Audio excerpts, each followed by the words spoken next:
things work for the good. What I did was, when I learned those words, I didn't know if I would have a relationship or not. But God had brought us together, so why would God separate us? So I prayed.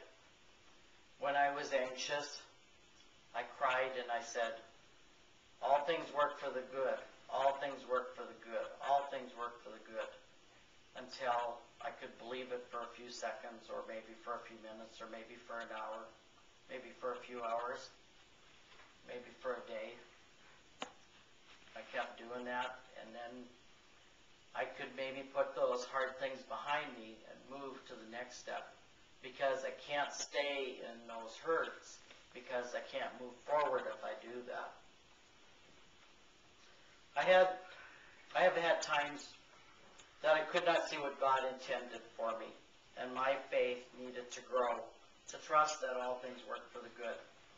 I finally have come to the conclusion that I absolutely mean that I trust implicitly in God's driving direction. God is at the steering wheel. Not Gina. But no matter what happens, if all of you walk out the door, I will pray that all things work for the good. No matter what somebody says to me, no matter what somebody does to me, no matter what change happens in my life, I lose my job, friends that I thought were really close walk away from me, all things work for the good. Trust, faith. In conclusion, I realized that a long week of listening to God and trying to write all the sermons that could be written on faith, that God has given me the gift of evangelism. God gave me the gift of evangelism from the moment I heard God speak and I listened. God said, start a church. I didn't know what to do, how to do it. I did it. The only way I can possibly try to pay God back is to continue evangelizing by reaching out any way, anywhere to my GLBTI brothers and sisters. That is not just a story Gina and I tell you. Your life is meant to touch others. Your life is not about you all the time. Your life is about being present. Your life is about caring for others. There are people out there that are crying themselves to sleep. There are people out there that need a friend. There's people out there that need you to not be so self-centered. Amen.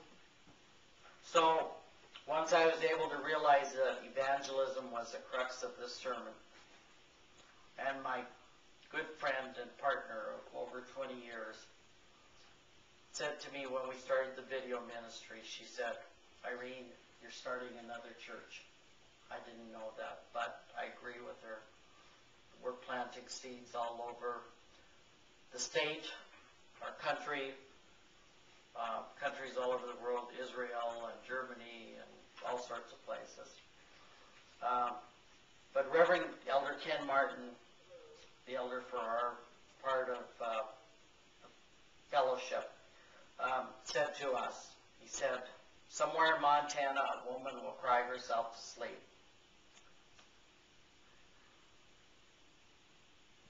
It is up to Mcc-Mt to be there when anyone, anywhere reaches to us, shattered by life and not feeling worthy to live. We know the dark night of our soul and the devastation of thinking we are the only one. As a result of each of us finding the path to the divine, we are not only called, but we are given the responsibility to share life with those who still haven't found the truth. God bless you all. Thank you.